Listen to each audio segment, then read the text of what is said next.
Welcome to the next installment of the Miami Group Sierra Club Virtual Backpack Series. So let's get started with Staying Found Part 1. This presentation deals with some of the tools and techniques that you can use to navigate your way through a backpacking experience and stay found. We'll be demonstrating some of these techniques, and you'll get the most out of these sessions if you have a compass with you. And if you've gone ahead and printed out the map that was posted with the link along with the registration confirmation email. So if you have those two things handy, you'll get a lot more out of this at some point. So if you want to take a minute and grab those things while we're talking, go ahead and do that. So there are two sessions in this series. Tonight we're going to be covering some of the basic techniques of not getting lost and introduce you to topographic maps and an introduction to compasses. Next week, we'll be going a little deeper and talk about how to use the map and compass in conjunction to do navigation. And we'll also provide an introduction to electronic tools, GPS, as navigation aids. Okay. So first, a little bit about our presenters and moderators this webinar, all experienced campers, hikers, backpackers. Additionally, all of us were instructors in the Miami Group Sierra Club Backpacking School. My name is Barry Randall, and I've been doing backpacking for more years than I care to count. Currently, I'm the outings chair for the Miami Group Sierra Club, which means I have a group of people that help us plan outings for all different skill levels throughout the year. And Nancy, you want to introduce yourself? Sure, thanks Barry. My name's Nancy Ball, and I've been camping and hiking for as long as I can remember. And I've been backpacking and leading trips since 2005, and some of those trips have been in places close to home, and some of them have been in places around the world. This past year, I launched my new business, planning and leading adventure trips, and the name of my company is Summit Trek and Travel. And my trail name is Crunch. So that's a whole other story we won't go into right now. How about you, Denise? Hi everyone, I'm Denise Tingle, and my trail name actually is Pippi Longstockings because I have long hair and I always wear braids when I backpack. And I've been camping, hiking, backpacking for 45 plus years. I am the hiking chair leader for the Miami Group Sierra Club, along with an instructor for the backpacking school. In addition, I lead cycling rides and backpacking trips, and my passion is backpacking, obviously, cycling, and I just love the outdoors. So welcome, everyone. Hey, Barry, this is Nancy again. Before we go on, I'm wondering if anybody needs a link to that map. If so, perhaps if you type that in the chat box, we can maybe put a link to it in there if you're like close to a printer and have the ability to load and print it. Just put it in the chat box, and one of us will try to put a link in there for you. Okay. Okay, good point. Yeah, if you do think you need the link to that map, just let us know. And I will go ahead and mention Brian, who's pictured here. He's not with us tonight, but he's been a great partner and leader in this series. He's the co-owner of Roads, Rivers, and Trails, great resource for all sorts of backpacking gear, questions, and just a wealth of knowledge. So appreciate his support and engagement in this. Okay, we're going to start you off with a poll. Looking for your thoughts on why knowing how to use a map and compass is important. We'll give you a few choices here. You can pick all that apply. Maybe you believe it really isn't, as long as you have a good sense of direction. Maybe you believe that you need it because even well-traveled trails can be confusing.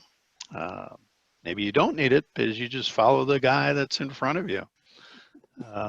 Maybe you like the idea because it allows you to explore off trail, and maybe you like it because you use a GPS, but sometimes they fail. So let us know what you think. So everyone, I put the poll up there, so please go ahead and fill your answers there at the poll. Okay. Well, looks like we got most people, got about 11 to 13. Oh, we got one more there. I'll give it just 1 or 2 more seconds, and then I'll end the polling and see what you get. Okay, great. So sometimes we point out that there's no wrong answers, but actually there are a couple of wrong answers here. So, but you guys hit all three that were correct. That yes, even well-traveled trails can be confusing, and have a couple of examples of that, I'm sure, as we go forward. And some people do like to explore off trail, and certainly knowing how to use a map and compass increases your confidence in doing so. And yes, electronic tools for navigation are absolutely wonderful, but they can fail, and it's always good to have a backup. So good job with that. You want to close that out? Okay. All right. So first, going to talk a little bit about some general rules for just staying found, and the first rule is just plain paying attention.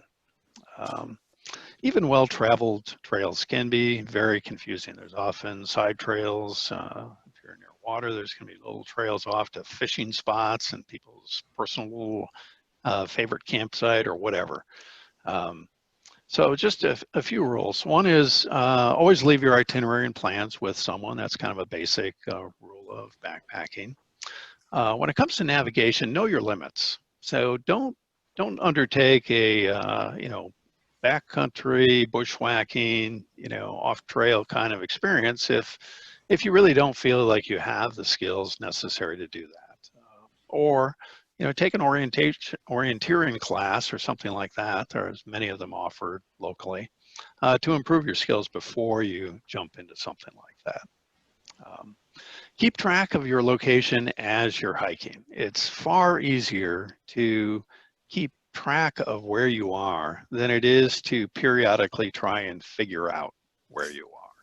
So if you just keep track along the way, kind of always know where you are on the map, you'll be far better off than if you just every few hours just try and figure that out. Pay attention to trail junction signs. Even if you feel like you're familiar with the area and you know the direction you're going, read all the signs, all the there's usually a couple of signs on side trails and that sort of thing. Just read them all and just make sure that it all kind of syncs up with your reality, with your understanding of what's going on. Watch for the blazes. A lot of popular trails are blazed, and just kind of remember, when was the last time you saw one? When we're out as a group, often the first thing that's mentioned is, hey, we haven't seen a blaze in a while, have we? And then we'll stop and kind of recalibrate. Watch for trail changes.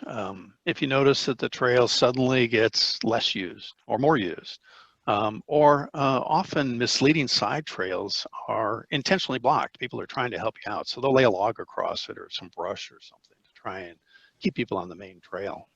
On several occasions, though, I've been hiking along, leading a group, and deep in conversation with someone, and I have literally just stepped over some brush or a log or something that someone has placed there to try and keep me on the main trail, and I've just walked right over it and headed off into the wrong trail. So it's easy to do. So just keep an eye out for those kinds of things.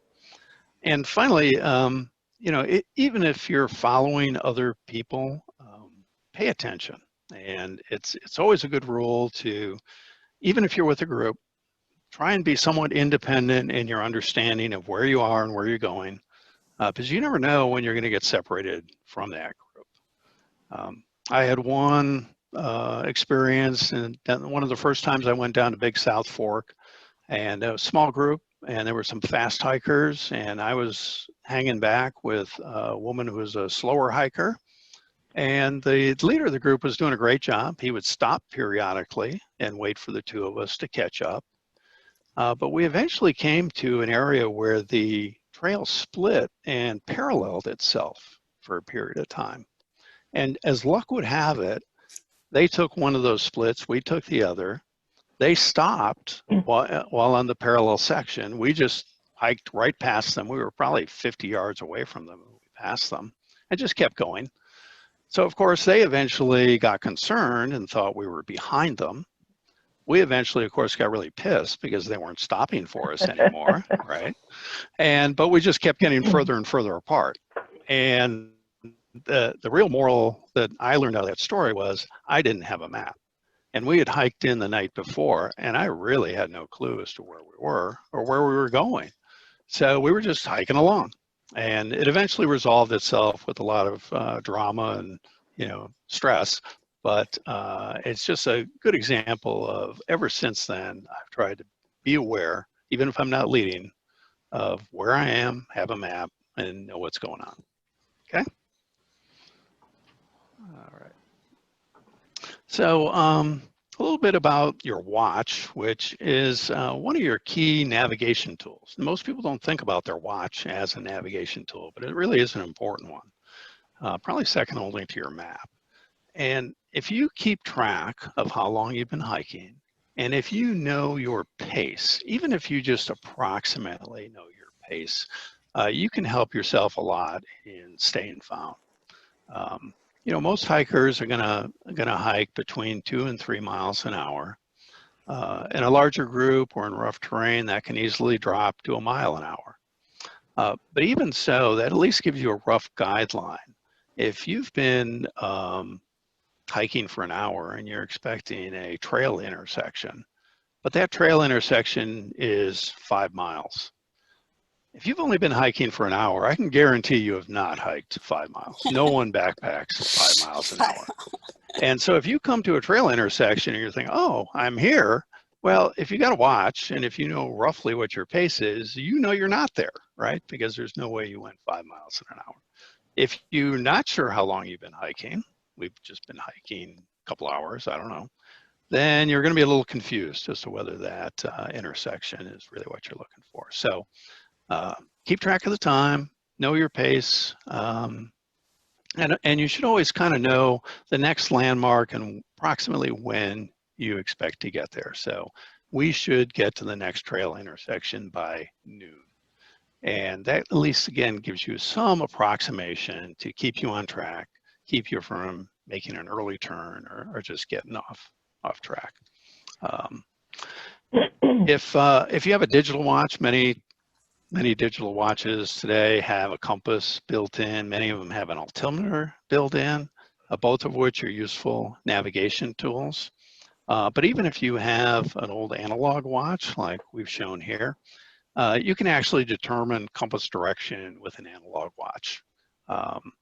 You basically point the hour hand in the direction of the sun, and halfway between that and 12 on your watch will be south. So again, point the hour hand at the sun, halfway between the hour hand and 12 will be south. So even with a watch, you can kind of quickly at least get a rough idea of your direction. And if you can't remember that little rule, then just Google it. Lots of, you'll find it out there. Okay. All right, and if you do feel like you've gotten off the trail, stop immediately. The correct trail is often just a few feet away or a few feet behind you.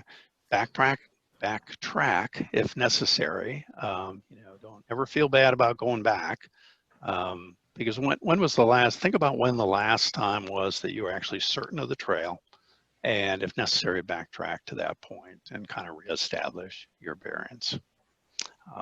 We won't go into a lot of detail about, what to do if you're truly lost, but if you are lost, stop, take a deep breath, stay calm, look at your map, have something to eat and drink. The whole idea is to calm down. There's a lot of research that shows that people under stress, when our bodies are under stress, the first thing to shut down is actually our frontal lobe cognitive processes.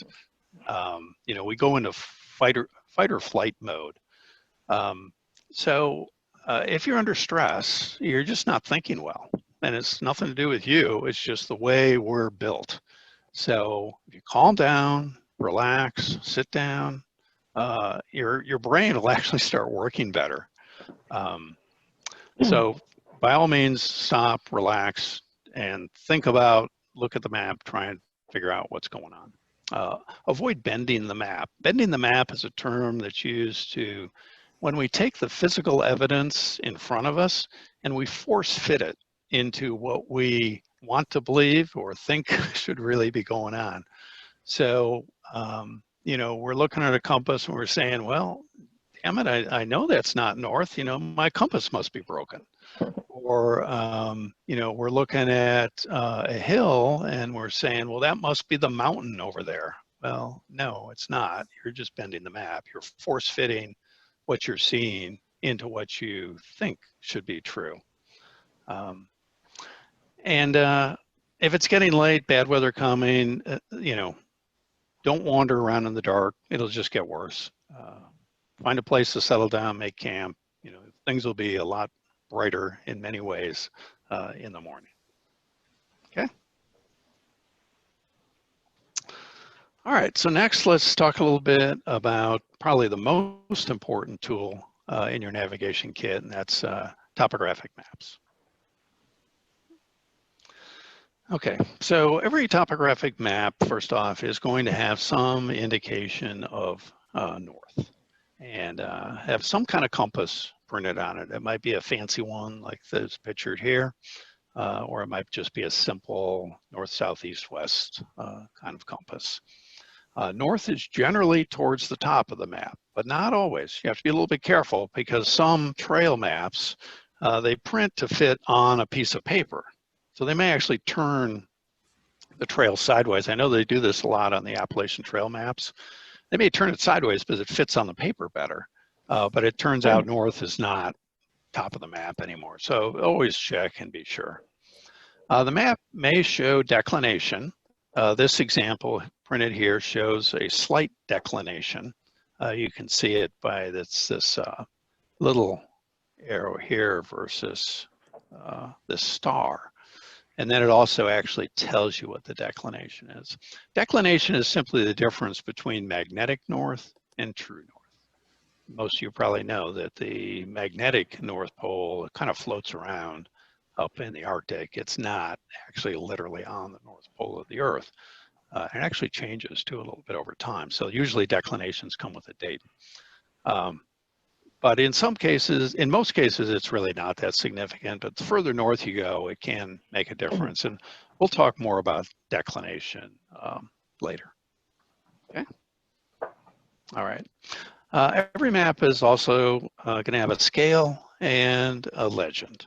So the scale indicates the number of inches to a mile or kilometer, or actually it's usually represented as a ratio, 1 to something. So like 1 to 24,000, 1 to 63,320. And it's basically 1 inch equals some equivalent in the real world. So 1 to 24,000 means 1 inch on the map is equal to 24,000 inches on the Earth. 1 in 63,320 happens to be how many inches are in a mile. So that's 1 inch equals 1 mile on the Earth. So that's what the scale is indicating. The legend gives you symbols, like you can see in this example, of roads, trails, campsites, all the significant landmarks. And generally, this will also include contour interval. You can see down here, it tells you the contour interval on this map is 50 feet. And we'll talk a little bit more about contour intervals, but it's basically the way you can tell elevation on a topographic map. Okay. Latitude and longitude and something called UTM, which is the Universal Transverse Mercator. So you can whip that out at the next party you're at and impress your friends, knowing what UTM means. But a lot of topographic maps will have one or both of these along the edges. So you can see on this map example here, this is a Trails Illustrated map, which is a very popular backpacking series, map series. You can see that they have longitude and latitude here, and that's expressed in degrees. And then they have this thing called UTM, and they use this weird phrase, northing and easting. UTM is a measure of thousands of meters from the equator and thousands of meters from some east-west or imaginary north-south line. So it's I don't know that anyone ever actually uses UTMs or anything but it does give you, it often equates to the grid lines on the map. So sometimes it gives you a rough estimate of distance and that sort of thing. Latitude and longitude can come in handy if you're using an electronic device, because most electronic devices do allow you to enter a longitude and latitude or give you your longitude and latitude, so you can actually look yourself up on a map with those. Okay. Alrighty. Go to the next one here. I mentioned map grids, or the other term is Meridian lines. These are horizontal and vertical grids that are printed across the entire map. Again, in some maps, like the Trail Illustrated maps, they actually line up with those UTMs. In other maps, particularly out west, they're based on old township surveys, and they basically block off 1 mile grids in a lot of the western states. I personally only find them useful for kind of aligning my compass. So if I'm trying to get my compass lined up north-south on the map or east-west on the map, grid lines are useful. If you do happen to know the distance of the grid lines, it can give you a handy kind of estimate of distance. Other than that, I'm not sure I really use them a lot. I don't know if Nancy or Denise, you have other uses for those. I mainly use them to line up my compass. There you go. Yeah. There you go. Same here. Okay. All right. Contour lines. So contour lines, these are significant. So this is something that if you don't understand contour lines, you really need to understand them in order to really understand a topographic map. So these are the thin, usually orange or brown lines with numbers on them that kind of scroll around on the map. The numbers represent the feet above sea level that line represents. And a single contour line will have that same height all along its length, or it's often there some kind of oddly shaped circle, basically. But whatever that line is, it represents that elevation across its entire length. And the contour interval is the elevation represented between each line on the map. In the example we looked at before, the contour interval was 40 feet. That simply means that each line represents 40 feet of elevation. In this example, where they've tried to show you kind of what three-dimensionally this would look like versus when it's flattened out, you can see the contour interval is 10 feet. So it goes from 10 to 20 to 30 to 40. You don't generally actually see that on a map. This was done just to illustrate. But that indicates the elevation at that line throughout the course of that line. And it may help you to kind of visualize. I know some people think of this as like stacked layers, almost like cake layers. So if you want to think of it that way. I can remember in school with my daughter building three-dimensional models of maps. And we did it by stacking up circles, basically. Each one's progressively smaller, and then that made a stack that kind of represented what this picture is showing. So if you think about it as like a stacked wedding cake, if it's a tall kind of conical cake, looking down at it, it's going to look like a series of circles. If it's a flatter, like a sheet cake with only a couple of layers, it's going to have more space between those lines. So that helps some people think about it. Okay. Go to the next slide. So here's another way to help yourself kind of visualize and understand contour lines. So if you make a fist with your hand and kind of think of that as a geographic feature, you notice you've got some peaks, right, or knobs, which are your knuckles, right? You've got kind of a gentle slope, the back of your hand, and you've got a much steeper slope, which is your fingers, and then you've got these little gullies that kind of represented between your fingers. So if you were to take a pen, which they've showed you in this picture, and if you were to draw lines and try and just keep them kind of level and just go around and around your hand with these circles, you'd end up with something like this picture here. And then if you flattened out your hand, it would look something like this. So this is kind of a fun thing to do. Again, you can be the life of the party when you pull out this trick. But what you can see from this is the gentle slope, which was the back of your hand, the lines are kind of far apart. The steep slope, which was your fingers, right, the lines are closer together. So it kind of illustrates that. It also illustrates this kind of V shape that's pointing uphill that represents a gully or a ravine or something like that. And it also indicates this kind of figure 8 shape, hopefully you can see here, that usually represents a saddle between two peaks or two mountains. So again, this is just another useful way to illustrate what's going on here. Okay. All right. So hopefully from this, you can get a good idea of some of the landscape features. I know it's printed a little bit light, but hopefully you guys can see it. So a peak, and I don't know if you probably can't see my arrow move, can you? So maybe Nancy, if you can point to some of these as I talk about them. So the peak here, you can see is just a series of enclosed circles. A drainage or a ravine is these V's, which are pointing uphill. And a ridge down here below that are these series of V's pointing downhill. It can be very confusing looking at a topographic map as to what's uphill and what's downhill. Sometimes you have to look at the numbers on the lines to actually kind of calibrate yourself. It's just looking at those, they kind of look the same, right? And it's a little hard to visualize as one of those a ridge and one of those a drainage. One thing that would definitely will tell you is right above this ridge. I don't know if you can point to it, Nancy. There's this, you can see this blue line that's a stream or something going down a ravine. If there's water in it like that, it means it's a drainage, right? Water does not run across a ridge line. So if you do see water in it, then you know it's a drainage or it's a ravine of some kind. Okay.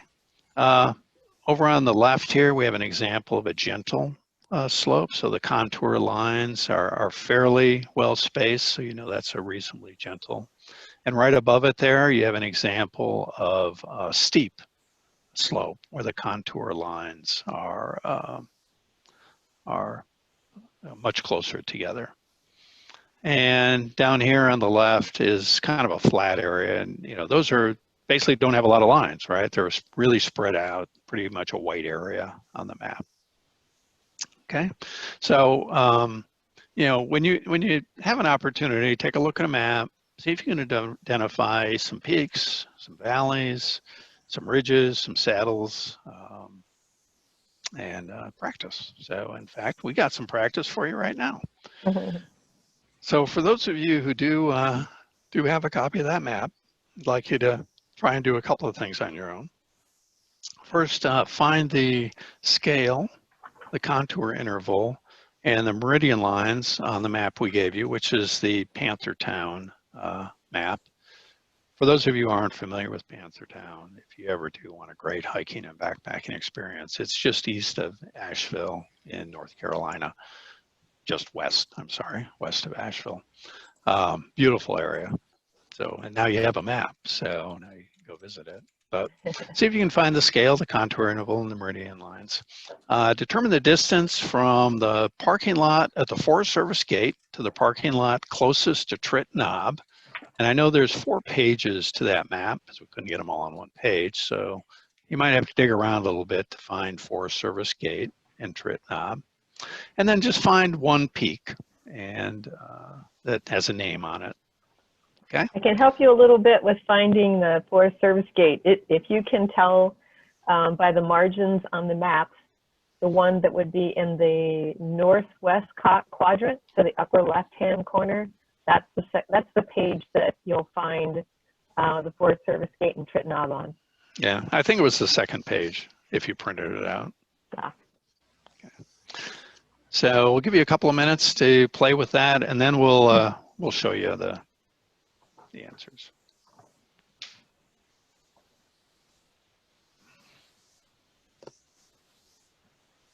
I'm looking at people's videos and I see them looking at the map, so That's good. That's a good sign.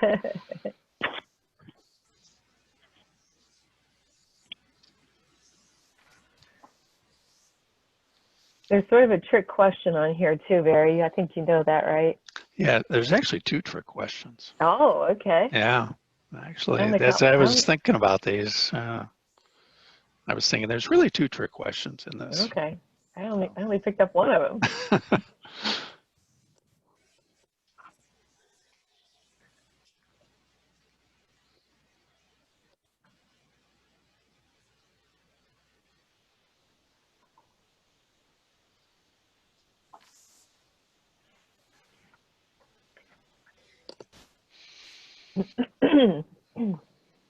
So Nancy's asking distance from what to what. I did not catch that. So Barry, do you want to? Yeah, it's on the screen right now, actually. Okay. To be able to see it from Forest Service gate, from the parking lot at the Forest Service gate to the parking lot at Trit Knob. Yep. And that was one of the trick questions, I think. Oh, was it? Okay. Yeah.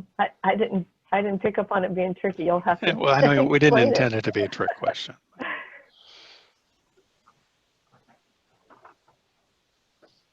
By trail, road, or as the crow flies? Ah, there's the trick. Ah.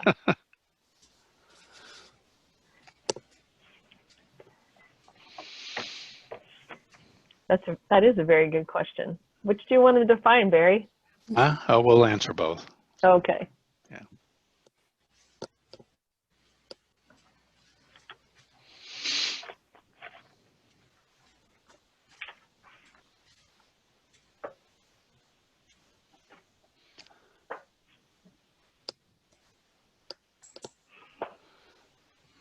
So what do you think? Are we enough time? Yeah, I think so. I'll go ahead and. All right. I'm going to stop sharing my screen so that you can take over the camera. Okay. And again, would suggest you go into speaker mode if you can. So, in fact, can I do that?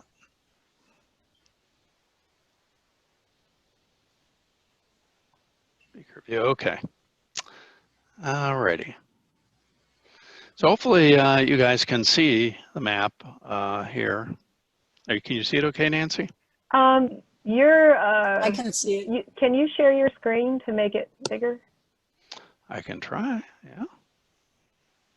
If you can see it, but it's actually, you know what? Forget that. If you put it in speaker view, it works fine. I didn't have mine in speaker view. Oh, okay. That's why you need it in speaker view. Yep, okay. You're right. All right. Okay.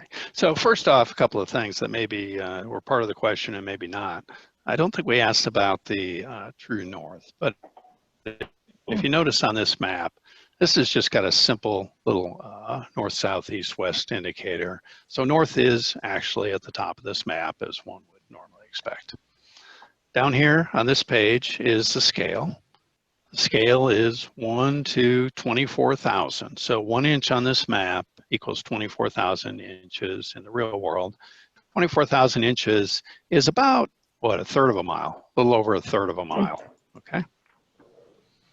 And then they've got this nice little linear gauge here that basically shows you a mile. And you can see that there's actually 2 miles shown here as they go from 1 to 0. And they go from 0 to 1. As you can see, that's about 3 inches. So that kind of equates. A mile is about, did I say that right? Anyway, so that allows you to see a mile. And then they also give it a scale in feet here and in kilometers. And then down here at the very bottom is where they talk about the contour interval. And the contour interval on this map is 40. Okay. So hopefully you found all those things, the scale and the contour interval. On this page of the map is the legend. I don't think we specifically asked you about the legend, but just since we talked about it, on this trail map, they have just a few different types of icons, and they've described them here from the different types of trails to roads, overlooks, for example. Okay. All right. So the second question, and the other part of the first question was to find the map grid or Mercator lines, and this map doesn't have any. So that was the first trick question, is this map does not actually have grid lines. Okay, so this is the map that we were asking you to figure out a distance on. Here we've got the Forest Service gate. And down here, it's a little hard to read because it's a little obscured by the road, but this is Trit Knob. So we were asking you to determine the distance between those 2 points. So there's a couple of different ways to do that. And actually, there's a couple of different answers to that, as we were talking about, because there's the as the crow flies answer, and then there's the if you were walking this trail answer. So let's answer the as the crow flies first. One easy way to do this is if you have something to mark with, you can just measure the distance. So I've just got from Forest Service gate to the Trit Knob. And if I go back to my scale here, I can lay that on the scale. Hopefully everyone can see that. This is 1 mile. And then here, so if you came up with an answer about 1 1/4 or 1 1/3 miles as the crow flies, congratulations, you got that one right. All right. Hey, Barry. Now, yeah. Look at that scale again. Okay. Yeah.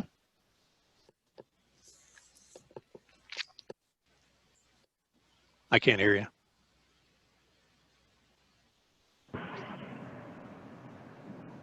What am I looking at? Look at the scale. Yeah. The top bar on the scale, I'm reading it that the whole length of that top bar is 1 mile. Yeah, but it's not. It's okay. not? Nope. They do this a lot on scales. Okay. Oh, I see. Yeah. Yep. And so I tried to point that out, but obviously I didn't make it clear. So you see that 0 in the middle? Okay, it's a little confusing the way they do this. At least I find it confusing. That 0 is a center point, and actually they're indicating there's 1 mile to the left and 1 mile to the right. So that whole bar is actually 2 miles. It's super confusing. Okay, but you just have to look at it carefully. Okay, so actually, if you guessed a little over half of a mile, then unfortunately you were wrong. But we understand why you were wrong. Okay, so does that make sense? Yes. Okay. Thank you. Okay. Yep. Okay. So let's see, where were we? Oh, we were as the crow flies. Well, none of us are crows, right? None of us can fly. So the real question that would have any relevance is how far is it to walk between those 2 points? And that's a little harder to gauge.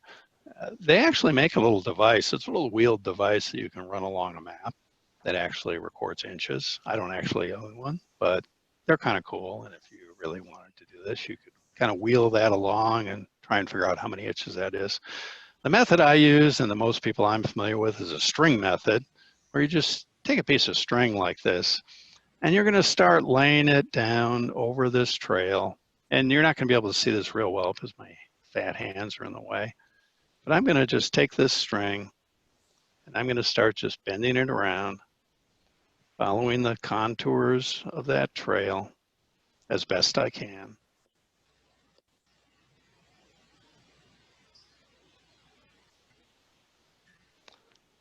And it curves around and curves around.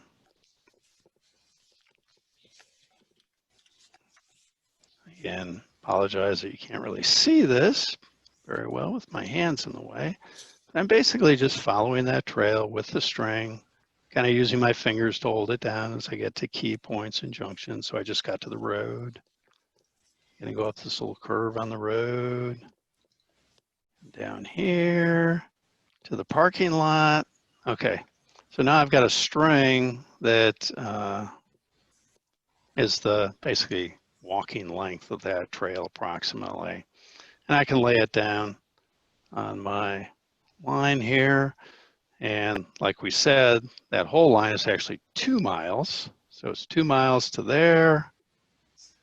And then, so it looks like it's 3 and a shade more, 3, maybe 3¼ miles to actually walk that. Okay. So string method, if you ever want to try that. And then let's see, the last question I think hopefully was pretty straightforward to identify a peak. So there's all sorts of peaks on this map, goat, bee tree, broad tree. So hopefully folks got some of those. Okay. So Nancy, did we hit all the questions? Okay. Okay. And let me. Sorry, I was muted. Yes, I think so. You were muted. I'll go back to sharing the screen again here, and we can. Okay, and I think we got we have a question break. Yes.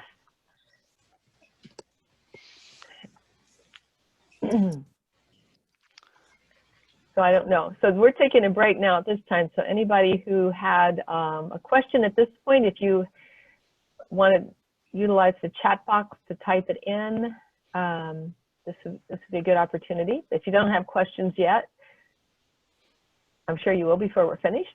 we'll have a chance to talk about it. We'll stop again later, and then at the very end, we'll have a live Q&A as well. So I don't see any questions. Do you, Denise? I can't. No. Okay. Let's do at least do a quick show of hands, though.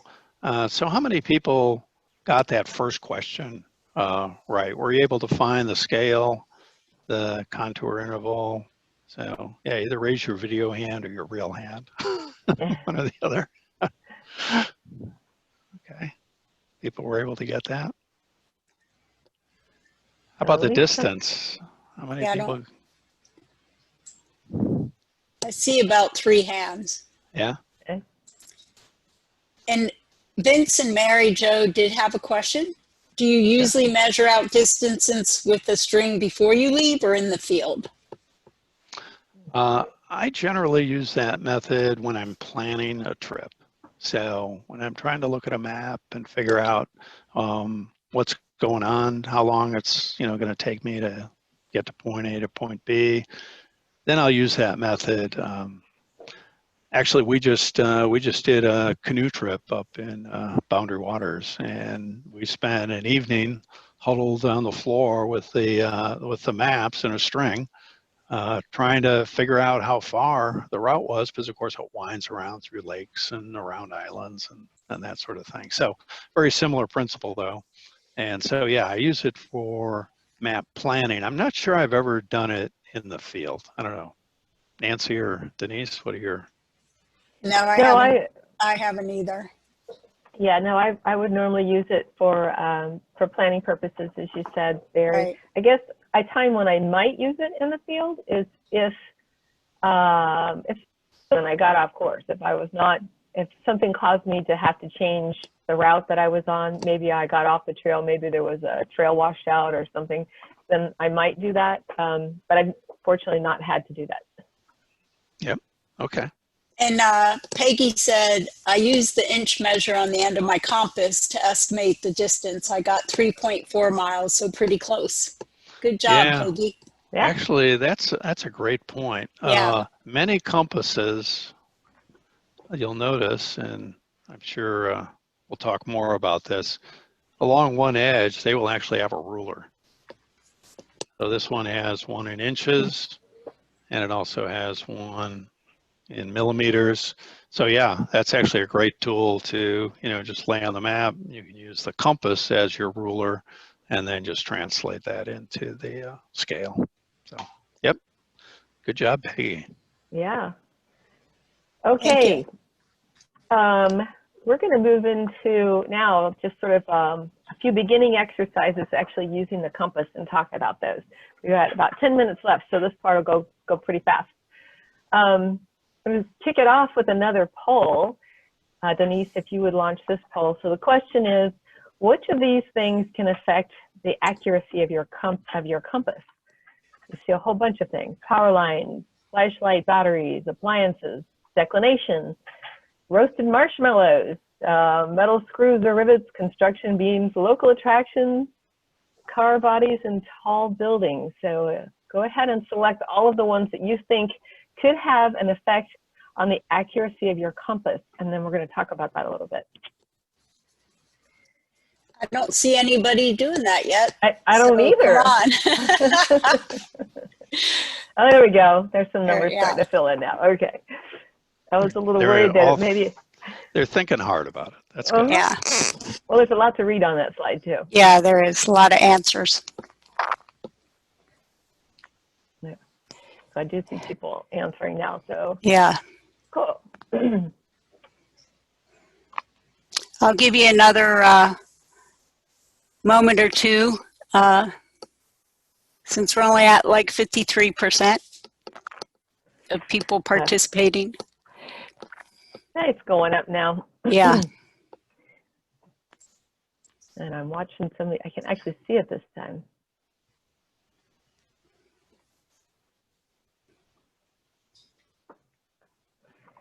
We're pretty close to everybody.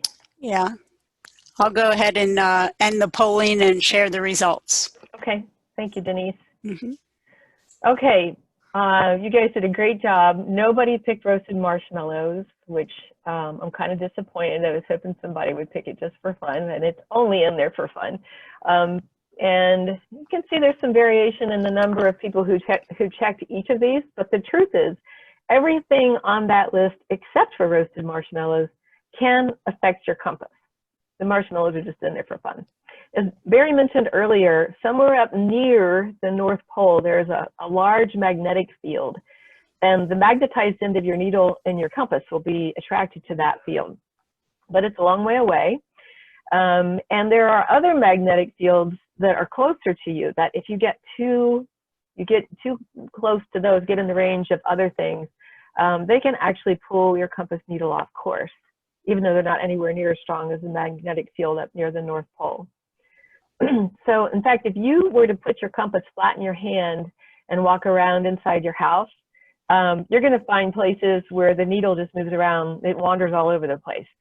And if you're working at a table right now, if you set your compass down flat on the table and let it settle in for a minute, so the compass needle is pointing hopefully at north, and then slide your compass around on the table. If you do that right now, some of you are going to find that as you move your compass around on the table, that needle is going to change. It's going to start pointing in different directions. It's going to wander all around. That's because on your table or underneath your table, you have things like metal nails and braces and hinges. And that's an important thing to think about, because the same thing is going to be true on picnic tables, which sometimes a picnic table ends up being a spot where people are laying out their map and their compass to plan their route. So be aware of that. You're always going to have the best results using your compass if you are outdoors and away from tall buildings. So metal and mechanics inside your house will affect your compass. And that means if you're not outside right now, there's a chance that your compass isn't going to be working very well as you try to do some of these exercises we're going to tackle. If you have a general idea where north is, set your compass down on the table and see if the needle is indeed pointing in that general direction. If it is, that's a good start. But then pick that compass up and hold it in your hand, and maybe just stand up and make sure the needle is still pointing in the same direction it was when it was laying there on the table.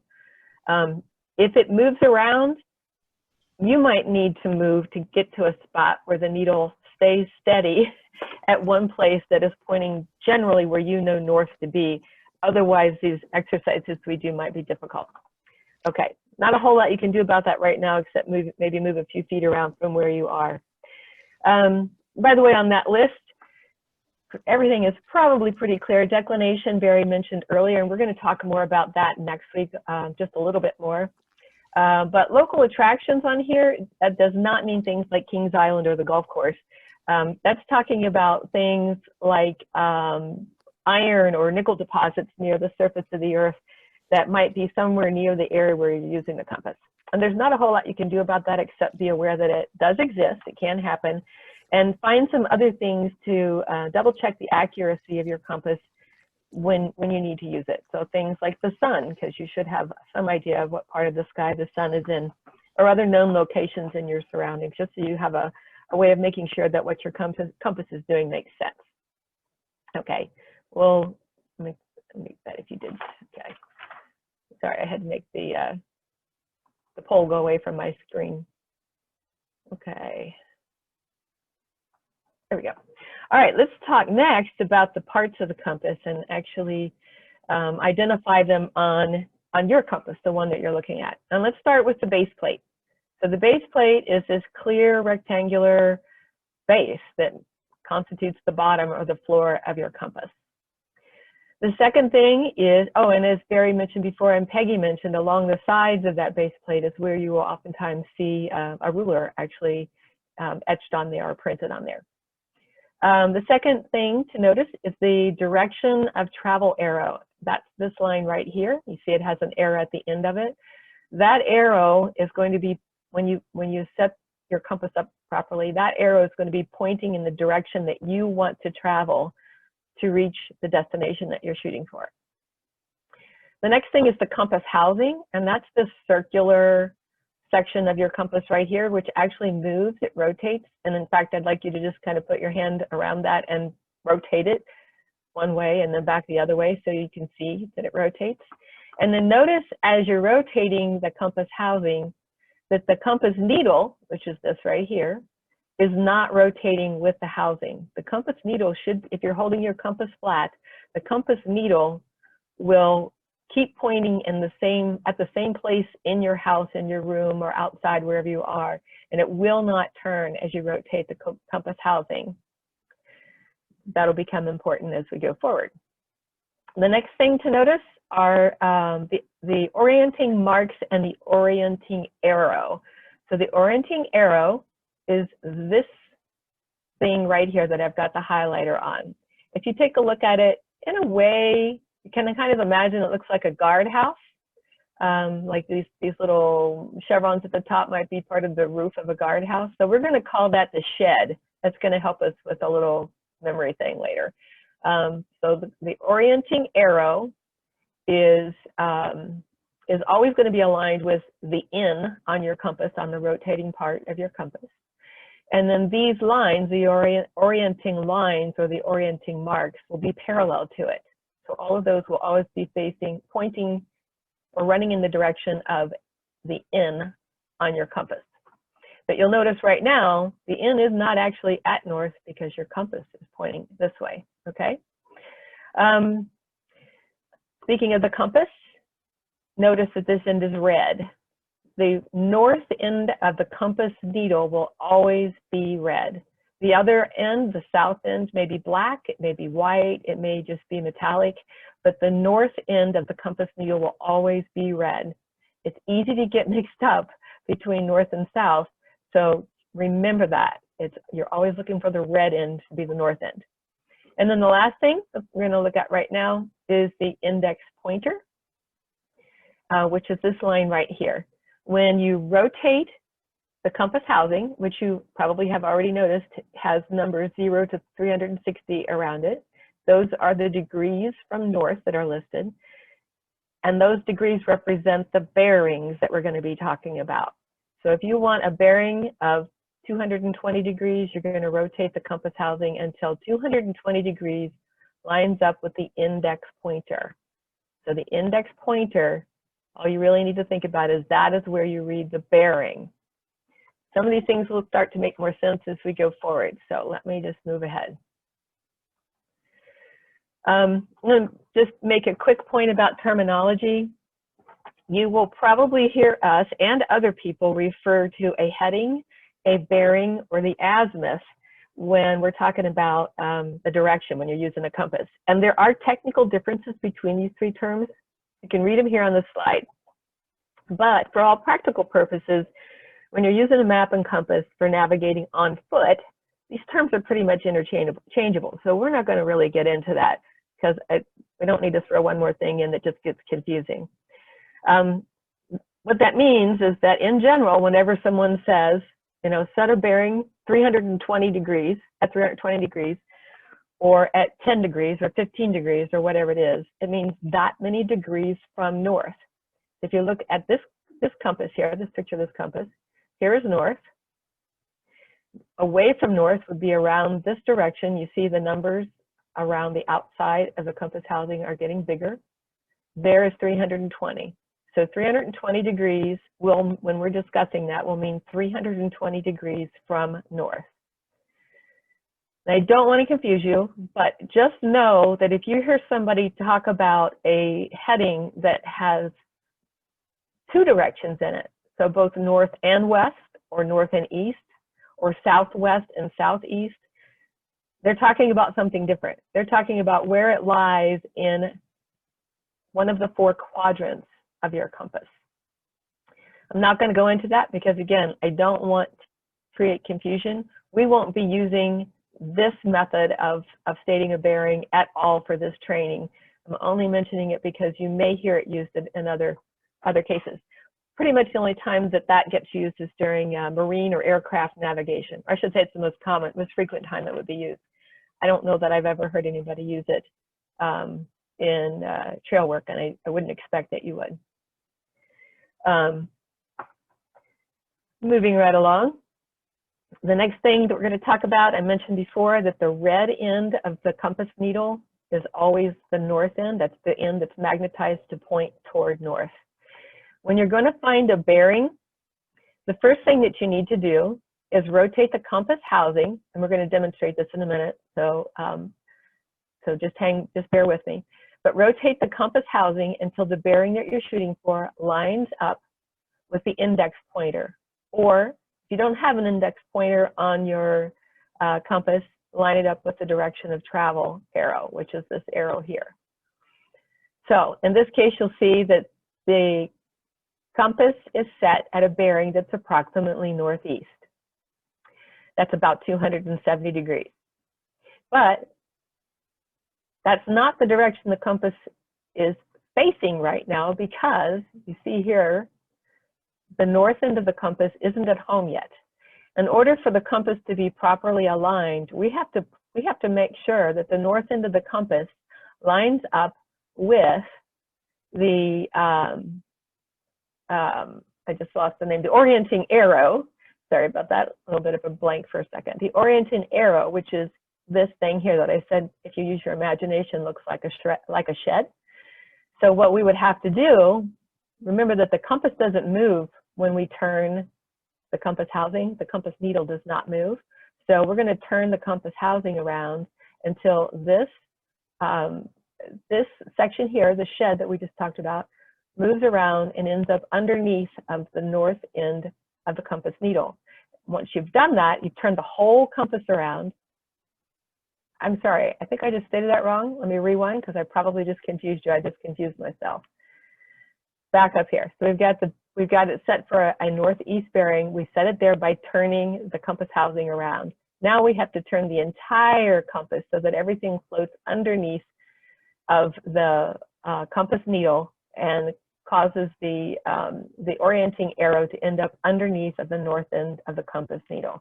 So once we've rotated the whole compass around, now you can see it in this lower illustration that the orienting needle is hidden underneath of the north end of the needle. Okay, again, we're going to go through this a couple of times, and we're going to do some practice ones, and hopefully it'll become more clear. So now I want you to do this yourself. So we're going to set a north heading. So the first thing that you want to do is rotate the compass housing, turn this wheel until the in on your compass is lined up with the index pointer, or it's lined up with the direction of travel arrow. And in this compass, the direction of travel arrow is this little triangle down here. If your compass does not have a mirror, then your direction of travel arrow is probably up here in front, as it was on the illustration. Once you've got that rotated around so that the N is pointing in the direction of travel, the second thing you're going to do is hold the compass flat in your hand, like just flat on your palm, and just actually stand up and then rotate yourself until the orienting arrow ends up underneath of the north end of the compass, of the compass needle. A way to remember that, because that's a really important step, if the compass needle, the north end of the compass needle, is not lined up with the orienting arrow on your compass, then your compass heading is, your direction of travel is not actually going to be pointing you where you want. So a way to remember that is that you need to make sure that the red Fred is in the shed. If you think of the compass needle as Fred, the red Fred is the north end. Put him in the shed. So make sure the shed is lined up with the red end of the needle. Okay. All right. Now I'm going to ask Barry to do that one time what we just covered, so that he can show you what that looks like. So again, I'm going to stop sharing, and if you go to speaker view, we'll let Barry take it over here. Okay. Alrighty. So let me just walk through what hopefully you just successfully did with my compass. So just a quick review. Plastic here, that's the base plate. This is the housing or the bezel. You can see the needle hopefully in there. And then hopefully you can see on the bottom plastic there, the orienting arrow or the shed. Actually, it's kind of funny, Nancy, when I learned this, I learned the mouse in the house, not the red Fred in the shed. So, and there's probably all sorts of rhymes we could come up with, but no doubt. So what we're going to do, here's the direction of travel arrow on this compass. So I'm going to turn the bezel or the housing, okay, so that north is on that direction of travel arrow. And you'll notice on this compass, it doesn't actually say north. All it has is the degrees on it. So you kind of have to know that north is 0 degrees. So hopefully you can see that. I just lined up direction of travel arrow with 0 or north on the compass. I'm not going to stand up and twirl around because I have to keep this in the camera, but I can do the same thing here by just rotating now the entire compass. See, the needle is not moving, but the compass is, until the red Fred is in the shed or the mouse is in the house, okay? And now my direction of travel is this way, right? So if I follow the direction of travel arrow, I will be walking north. Okay. Okay. All righty. Thank you, Barry. Yep. So we're running a little over on time at this point. Let me get us back on track. Back on our slide. Okay. Can you see the slide that says practice time? Yep. Okay, good. All right. So we're going to do one more quickly, and then we'll wrap it up. We're going to skip a final step in here so that we can get to what your homework is. Hopefully you can hang in with us for just a little bit longer. We're going to do the same thing that we just did, only now instead of setting a north heading, you're going to set a 90-degree heading. So again, rotate the compass housing until the 90-degree mark, which would also be east, aligns with the index pointer or the direction of travel arrow. Then holding your compass flat in your hand, or you can do it the way Barry did, but holding it flat in your hand is kind of a good way to practice it.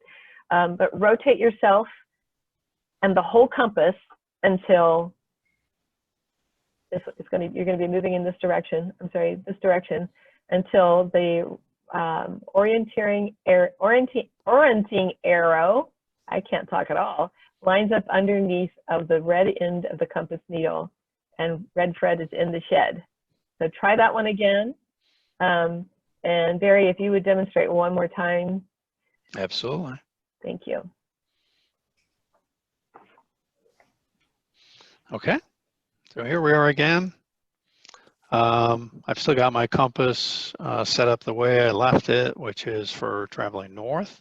So I want to go to 90 degrees. So 90 degrees is over here on my compass. Again, this one doesn't say east. You kind of have to know that 90 degrees is east if you're using that terminology. So I'm going to line that up, direction of travel, with 90 degrees on the compass. And again, as Nancy said, I could, you know, physically, I guess I can actually without leaving my chair. So, but turn so that Red Fred is in the shed. And then my direction of travel, east, is now off in this direction. So I would be walking that way. And coincidentally, it's about 90 degrees from my previous direction, which was north. So that's good because that'll kind of works. Yeah, it's nice when things match up. Yeah. Okay, so we were going to have you do one more on your own, but in the interest of time, we're going to skip that for now. Although, again, we're going to have a live Q&A when we're all finished with this. And if you want to hang around for another practice of that, we'll be happy to take you through that. But for now, let me take you to our homework page. If I can get back on here again. The reason for this homework, by the way, is because next week when we get together, we're skipping this part here, pay no attention to that slide. Next week when we come back together, we're going to take this like on to the next steps. And by doing this homework, you're going to be, you'll just be a little more familiar with it and ready to go on to the next steps that we'll be talking about. So what that means is next week we'll actually be using the compass in conjunction with the map, and really getting into how you do that. How do you navigate based on what you're seeing on the map and using the compass in your hand? So we're going to put in the chat box. Oh, darn, I have to stop sharing again to get to the chat box. We're going to put a homework assignment in there, and it actually has 3 parts. The first one is someplace at home, mark out a length that's 100 feet long, and then just walk that using your normal pace and figure out how many of your normal strides it takes for you to cover 100 feet. It's really important to be able to estimate your distance, and this is one way of doing it, since you probably don't have, I don't know, an odometer or whatever when you're out hiking. That's going to be accurate enough for these purposes. The second thing you're going to do is the homework sheet is going to have a series of directions, and each set of directions will give you a compass heading and a distance. So your job is to set the bearing for the compass heading that's listed, and then follow the direction of travel arrow for the distance that's given. And then once you reach that point, you'll have a second and possibly a third and maybe a fourth compass heading that you'll set, and a distance to track. So you're going to follow those directions. As you do this, you're going to be walking around outside in a yard or someplace. And we want you to track your route either by taking a long piece of rope, which you're going to need something that's like 80 feet long to do that. If you get that, that's great. If you don't, you can just drop some sort of marker every 5 feet or so that you can track your actual route. I'll tell you that each of the routes that you're doing will make a very specific kind of shape. And what we want you to do is either sketch out your route to show us the shape that you made by walking according to the directions, or you could actually just take a photograph of it and bring that with you if you join us next week for next week's webinar. So we're going to launch another poll. This is to help us just get an idea of how we did today, if you picked up some good stuff from this or not. So Denise, if you would launch poll number 3. And while you're doing that, I'm going to stop sharing my screen so that I can go ahead and paste a link in the chat box to the page that on our website that has the homework assignment on it. And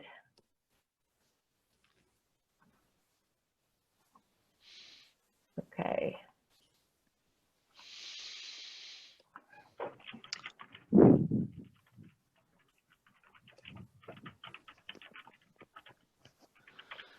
So we don't have anybody competing with Daniel Boone yet. I don't know. Maybe that's the second lesson. Okay, so the link is with the homework assignment is in the box now, in the chat box. I'm going to give you a second link as well. I'll just keep working on this while you guys are answering the last poll. And this one that I'm putting in there is going to be a link to next week's webinar so that you can register more easily.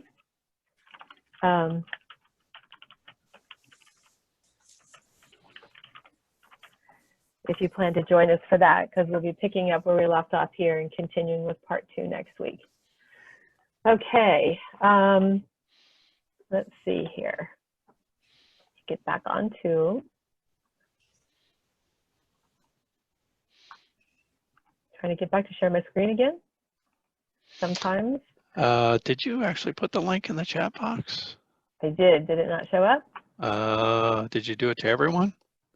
I see privately you did, Nancy. Oh, how did that happen? Okay. There you go, playing favorites again. Now show it, give it to everybody. I only gave it to Denise, and she already has it, so I don't know. I don't know how that happened here. There's some difficulties with. Hang on here. Part of it's that I'm trying to talk at the same time that I'm doing things, and that never works very well for me. Okay, do you see them now? Hopefully. Yep. Yes. Now we see it. Okay. All right. Thank you very much for catching that, because I was ready to just move right along. Okay. So let's see what I mentioned before, that we will have a live Q&A in a few minutes if anybody wants to stick around for that, or you want a little more practice. Barry's really good at demonstrating this, so he'll be able to help you with it. I also want to say that we've got some more webinars planned coming up on a variety of topics.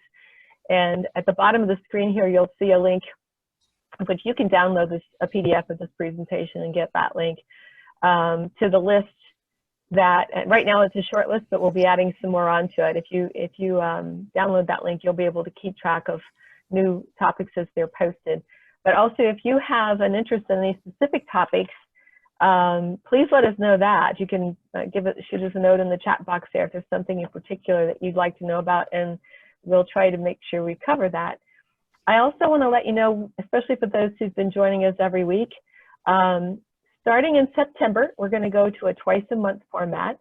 So we'll be hosting these webinars on the first and third Thursdays of each month for the fall months coming up. And again, you'll be able to access the schedule for those webinars as they're posted using the link that you see at the bottom of the screen right now.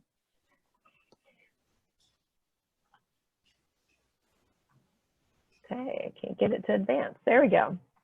So if you love the outdoors as much as we do, there are lots of other ways that we can do things together, and we'd love to have you join us exploring, enjoying, and protecting the planet. Some easy ways to do this are you could become a Sierra Club member. If you like what you see and what we're doing and want to help support it, you can make a donation.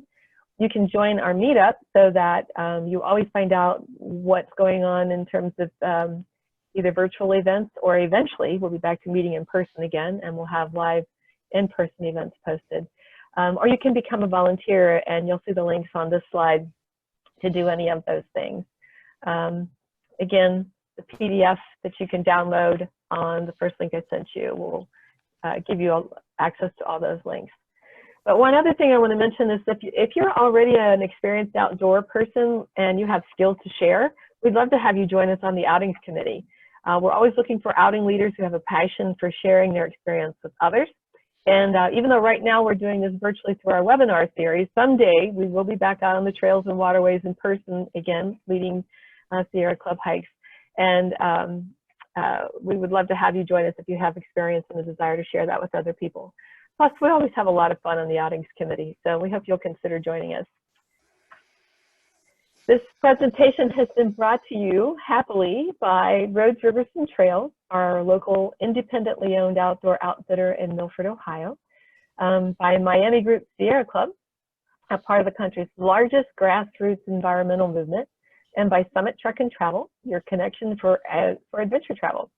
We're going to begin our live Q&A in just a moment if you want to stick around. anybody who has to log off now, I just want you to know it's been great to be here with you, and we hope to see you next Thursday. And we're looking forward to seeing you in the future. So thanks so much. It's been a real pleasure. And with that, we're going to go to our live Q&A. I'll stop sharing my screen so that we can see each other a little better. And now you might want to go to galley view so that everyone can see everyone. And I will try to click the magic button. Oh, Barry did. Okay, yep, thank you. Should be all set. You should be able to unmute yourselves if got any questions. So if we, if I manage to thoroughly confuse you on any point and you'd like clarification, let us know and we'll try to tackle that right now. If you have a question about something that we just didn't get to yet, we're here to help best we can answer those things. I think we need to resolve whether it's Fred or a mouse. Sorry, that's just, we can't have both. You know, I think I like the mouse one. like mouse in the house. Yeah. Oh, Fred in the shed's kind of good. Yeah. I don't know. I think I remember mouse in the house from some other thing, and I can't quite remember what it was, but I'm easily confused. So it could have been. I'm sure it's a popular construct, right? So. Well, it doesn't look like we, there's one in the chat box. Let me see what that. Thank you. It was from Marty. Yeah. Thanks all. I was confused, but I think I've got it now. See you next week. Okay. Awesome. That's good. That's Thanks, Marty. That's our goal, to confuse you and then enlighten you. Yeah. As long as we get to that end point of being enlightened, that's why Barry go after Nancy. Another one. Oh, it was from Mary. Thank you so much. I have to run, but I am looking forward to next week. I learned quite a bit tonight. So great. Very good. Okay. Well, if we don't have any questions, I guess we are finished for now. Hope to see the rest of you guys who are still on there with us next week. And by the way, hi, Peggy. Nice to see you. Hi, Peggy. It's been a while. Yeah. Bye, everyone. All right. Thank you for joining us. Yep. Bye-bye. Have a good